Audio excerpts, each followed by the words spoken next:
Hello friends, today our video we are going to discuss about the solution part 2. Firstly discuss about the Rolle's law.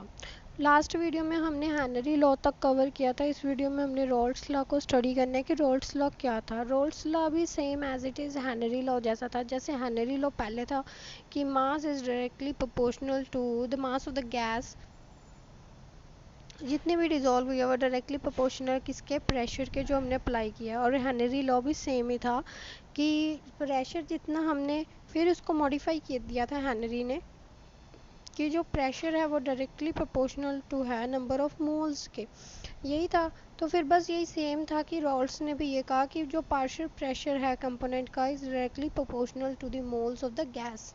और वो किसके equal है कि pressure of A is equal to partial pressure of pure into XA.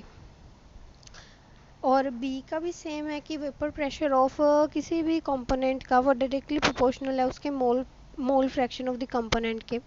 Now came to the next point कि vapour pressure of the component is equal to the vapour pressure of the component in the pure state multiply with its mole fraction. और हमें उसका क्या करना है, उसके mole fraction के साथ उसको मल्टीप्लाई कर देना. सोल्यूट दो टाइप के होते हैं. सोल्यूट एक वॉलेटाइल सोल्यूट, एक non volatile solute. Volatile solute वो होता है जो ईजिली क्या है डिज़ोल्व हो जाता है. और non volatile which is not completely dissolvable. पहले हम वॉलेटाइल सोल्यूट के बारे में डिस्कस करते हैं कि वॉलेटाइल सोल्यूट में वेपर प्रेशर को अगर हमें मेज़र करना है तो वो क्या होगा. अगर वॉलेटाइल सोल्यूट में वेपर प्रेशर को मेज़र करना है तो वॉलेटाइल सोल्यूट में वेपर प्रेशर सोल्यूशन का जो होगा वो सोल्यूट और सॉल्वेंट दोनों के कारण होगा. क्योंकि जो सोल्यूट है वो कम्प्लीटली क्या है डिज़ोल्वेबल होता है. तो जब हमने वेपर प्रेशर का डेरिवेशन करने लगे या देखने लगे कि उसका वेपर प्रेशर सोल्यूट है, सोल्यूट और सॉल्वेंट दोनों के कारण है, तो P A plus P B. P A we know that by the Raoult is equal to P A not X A and P B is equal to P B not X B. उसे put करके हमने डाल दिया.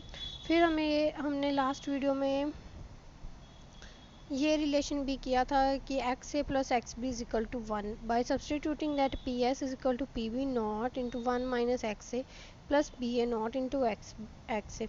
इसे solve करके हमारे पास इस type का रिलेशन आ जाएगा. और ये हमें डायरेक्ट रिलेशन चाहिए क्योंकि अगर हमें क्वेश्चन या न्यूमेरिकल आ जाता है कि हमें क्या बताना है, वेपर प्रेशर बताना है सोल्यूशन का और क्या मोल्स दिए हुए हैं और आपके पास प्योर सोल्यूट और सॉल्वेंट का दिया हुआ है वेपर प्रेशर, तो आप सोल्यूशन का वेपर प्रेशर क्या है फाइंड कर सकते हैं.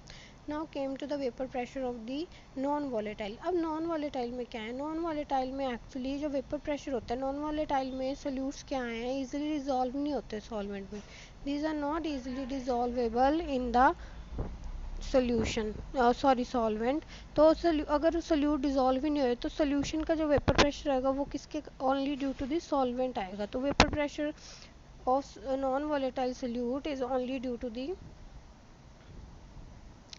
सॉल्वेंट के कारण ही होता है वेपर प्रेशर सोल्यूशन का. सोल्यूट का कोई रोल नहीं होता. तो आपको बस ये आपको एमसीक्यू पूछा जा सकता है कि कौन सा सोल्यूशन या सोल्यूट हम यूज़ करते हैं जिसमें जो वेपर प्रेशर है only depends upon the vapour pressure of the solvent, does not depends upon the vapour pressure of a solute. और एनी तो वो चार कोई भी ऑप्शन बना देंगे और आपसे ये क्वेश्चन पूछ सकते हैं. Came to the next part, ideal and non-ideal solutions. Ideal solution क्या होता है और non-ideal solution क्या होता है. जो रोल्ट लॉ को ओबे कर दे वो आइडियल, जो ना ओबे करे वो नॉन आइडियल. तो जिसमें P A is equal to P, जिसमें P A not X A के इक्वल है वो आइडियल. पी बी क्या है, P B naught into X B वो non ideal. Same as it is non जो इसके इक्वेट ना हो वो नॉन आइडियल हो जाएंगे. तो आइडियल में क्या होता है, ए और बी होते हैं हमारे पास, ए हैं और बी हैं. ये दोनों मैच होके क्या फॉर्म करते हैं, ए बी फॉर्म करते हैं. तो जो इंटरेक्शन ए में थे और बी में थे, ए बी जो प्रोडक्ट फॉर्म हुआ है उनकी इंटरेक्शंस भी क्या है, सिमिलर है. तो वो रोल्ट लॉ को ओबे करेंगे, उन्हें हम बोलेंगे आइडियल है. लेकिन जब इंटरेक्शंस डिफरेंट हो, जैसे ए और बी की इंटरेक्शंस डिफरेंट थी और जो ए बी बना उनकी इंटरेक्शन उससे सेम नहीं आई, मतलब डिफरेंट आई हैं, तो हम क्या बोलेंगे कि ये रोल्ट लॉ को ओबे नहीं करता. That is known to be non ideal. Okay. For ideal में क्या होता है, डेल्टा वी मिक्सिंग क्या है, ज़ीरो के इक्वल होती है. इसमें डेल्टा एच मिक्सिंग ज़ीरो की इक्वल होती है, इसमें डेल्टा वी मिक्सिंग ज़ीरो नहीं होती, डेल्टा एच मिक्सिंग भी ज़ीरो नहीं होती। और इसकी जो एग्जांपल है वो है N hexane and N heptane, और जो इसकी एग्जांपल है वो है इथेनॉल एंड वाटर। आपको इसके एग्जांपल्स याद होनी चाहिए क्योंकि मोस्टली एग्जांपल्स में से ही क्वेश्चन फॉर्म हो जाते हैं। या ये जो मैंने ऊपर लिखी हैं क्वांटिटीज़ की, इसमें डेल्टा एच मिक्सिंग और डेल्टा वी मिक्सिंग ज़ीरो होता है और इसमें नॉन इक्वल टू ज़ीरो होता है, तो ये लिखना है, ठीक है। तो जो रोल्स लॉ है वो पॉजिटिव, इसमें अब नॉन आइडियल में तो आपने क्या करना है, जो ग्राफ है आप यहाँ पे देखें, जो ग्राफ है वो स्ट्रेट लाइन ही ड्रॉ होता है, उसमें कोई भी वेरिएशन हमें शो नहीं होती, इससे स्ट्रेट लाइन शो होता है। एक्स से यहाँ पे क्या है, ज़ीरो है, तो एक्स भी क्या है, वन है। मतलब कि मोल फ्रैक्शन अगर यहाँ पे ए सल्यूट नहीं है तो यहाँ पे बी सल्यूट क्या है, कम्प्लीटली 100% बी सल्यूट है। लेकिन पॉजिटिव और नेगेटिव डेविएशन में क्या होगा, अगर पॉजिटिव होगा तो इस टाइप से कुछ हर एक लाइन अपवर्ड हो जाएगी, बट इन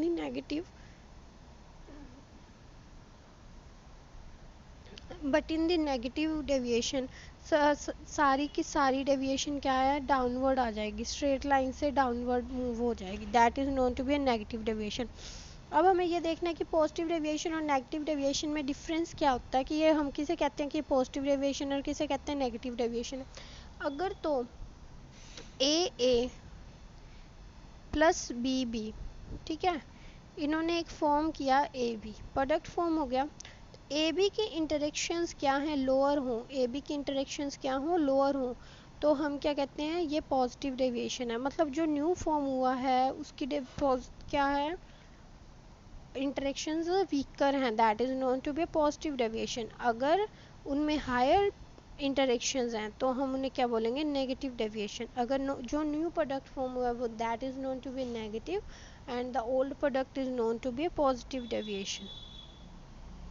पी ए क्या है, ग्रेटर है P A not X A से, और पी बी क्या है, P B not X A से बड़ा है, और नेगेटिव डेविएशन में ऑपोजिट हो जाता है। इसमें डेल्टा वी मिक्सिंग क्या है, पॉजिटिव होती है, और इसमें डेल्टा वी मिक्सिंग क्या है, नेगेटिव होती है। इसमें इथेनॉल एंड वाटर यूज़ करते हैं, इसमें एसीटोन एंड क्लोरोफॉर्म होता है, ओके। जो भी नॉन पोलर हम सब्सटेंसेस यूज़ करते हैं या हम जिन्हें कह देते हैं ऑर्गेनिक सॉल्वेंट्स की जब भी मिक्सिंग होती है ना, तो वो most of time negative deviations he show करती हैं, ऑर्गेनिक सॉल्वेंट्स।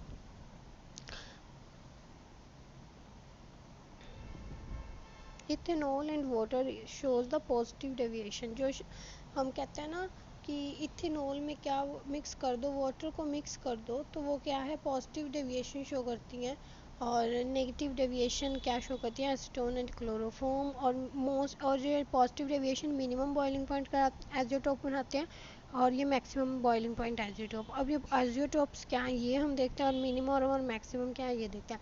बस आप ये याद रख सकते हैं कि पॉजिटिव डेविएशन हमें उसमें दिखेगी जिसमें हाइड्रोजन बॉन्डिंग होती है। यही है कि इसकी पॉइंट है जो आपने ध्यान में रखना है, कि पॉजिटिव डेविएशन हमेशा वो ही दिखाते हैं जिसमें क्या होती है, एच बॉन्डिंग फॉर्म हो जाती है, that always shows the positive deviation and the minimum boiling azeotropes. Azeotropes वो मिक्सचर होते हैं जिनके पास कांस्टेंट बॉइलिंग मिक्सचर्स होते हैं, कांस्टेंट बॉइलिंग मिक्सचर्स होते हैं, जो एक ही पॉइंट पे क्या है, कॉन्स्टेंटली बॉयल करते हैं, that is known to be a minimum simple azeotropes. अब मिनिमम बॉइलिंग एज़ोट्रॉप करते हैं। अब ए है, बी है, या आप इसे सिंपल ही देख लें, ए है और एक बी है, इसने एक प्रोडक्ट फॉर्म किया है सी।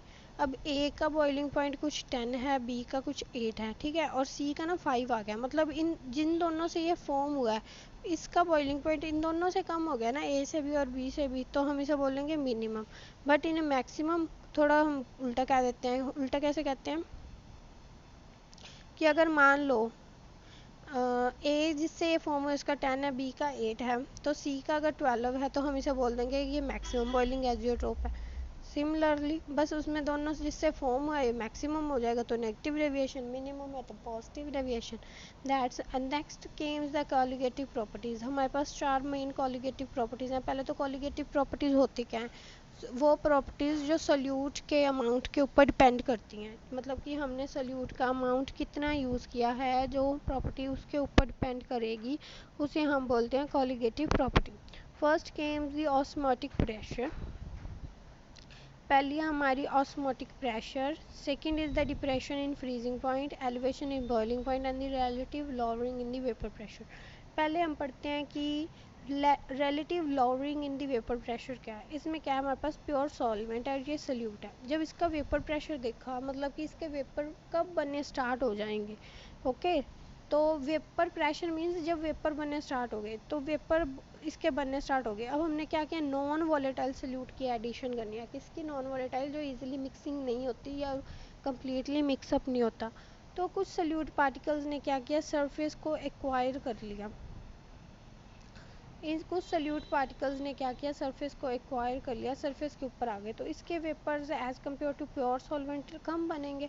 जब इसके वेपर कम बनेंगे तो इसका जो बॉइलिंग पॉइंट है, अब ये है कि हमारे पास सॉल्वेंट तो इसे हम PS कह देंगे, सॉरी सोल्यूशन है तो इसे PS कह देंगे। हमारे पास क्या है, सॉल्वेंट, तो PA0 है ये हमारे पास, ठीक है। तो हमें पता है कि जो इसका वेपर प्रेशर है PA0 का ग्रेटर होगा PS से। तो हमें पता लग गया कि इसका वेपर प्रेशर